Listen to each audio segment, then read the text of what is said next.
नमस्कार दोस्तों, नमस्ते इंग्लिश में आपका स्वागत है। दोस्तों आज हम लोग सीखेंगे डेली लाइफ वाक्य और आज का हमारा टॉपिक है रेनी सीजन से रिलेटेड सेंटेंसेस।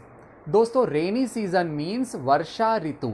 दोस्तों वर्षा ऋतु से रिलेटेड कई सारे सेंटेंस ऐसे होते हैं जो हम आम तौर पर बोलते हैं और ज़्यादातर लोगों को रेनी सीजन से रिलेटेड सेंटेंस नहीं बोलने आते हैं।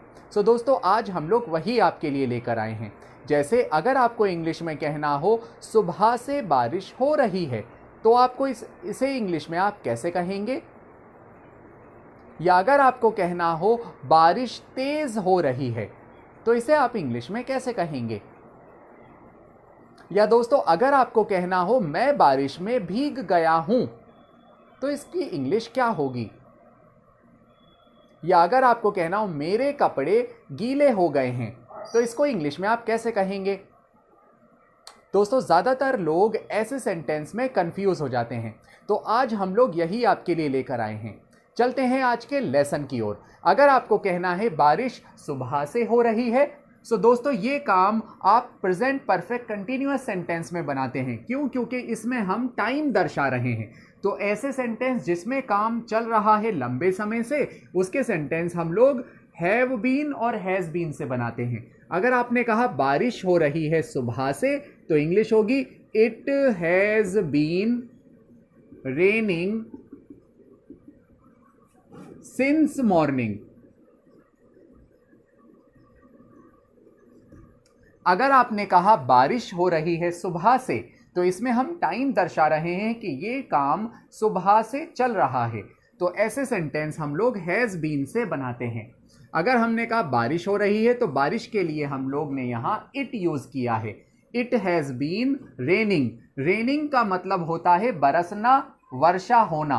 अगर आपने कहा इट हैज़ बीन रेनिंग यानी बारिश हो रही है, तो उसकी इंग्लिश होती है इट हैज़ बीन रेनिंग। बारिश हो रही है, कब से हो रही है? सुबह से। सो सुबह से की इंग्लिश होती है सिंस मॉर्निंग। दोस्तों नेम ऑफ टाइम के लिए हम लोग सिंस यूज करते हैं।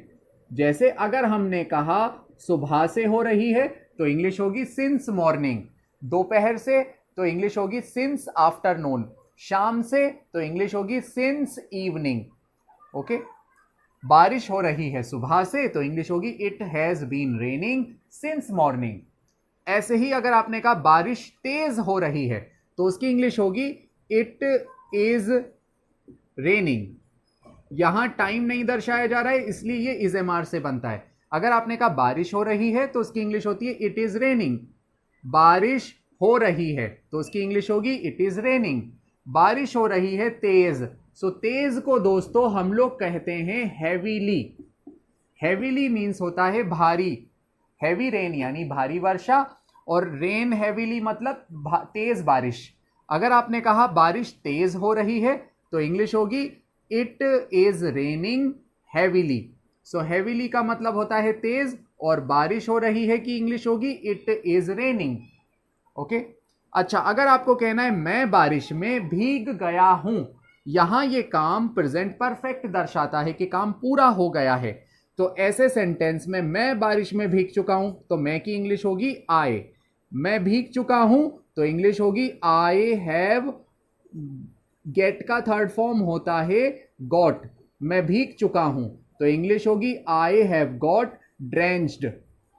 गॉट ड्रेंच्ड का मतलब होता है भीग गया हूं, भीग चुका हूं। तो अगर आपने कहा मैं भीग चुका हूं, तो इंग्लिश होगी आई हैव गॉट ड्रेंच्ड। अगर आपने कहा मेरे कपड़े गीले हो गए हैं, सो दोस्तों गीले को इंग्लिश में हम कहते हैं वेट। मेरे हाथ गीले हैं, तो हम कहते हैं माई हैंड्स आर वेट। ऐसे ही अगर आपने कहा मेरे कपड़े गीले हो गए हैं, तो इंग्लिश होगी मेरे कपड़े। मेरे कपड़े को इंग्लिश में हम कहते हैं माई क्लोथ्स।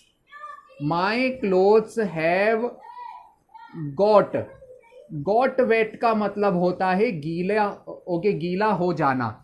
मेरे कपड़े गीले हो गए हैं, इंग्लिश होगी my clothes have got wet. So दोस्तों इस तरह माई क्लोथ्स यानी मेरे कपड़े, गॉट वेट यानी गीले हो गए हैं, तो ऐसे में हम कहते हैं my clothes have got wet. So दोस्तों इस तरह इन सेंटेंसेस को बोला जाता है। आई होप आपने कुछ सीखा हो। अगर ये वीडियो आपको अच्छा लगा है तो इसे लाइक कर दीजिएगा। मिलते हैं नेक्स्ट लेसन में। Till then take care.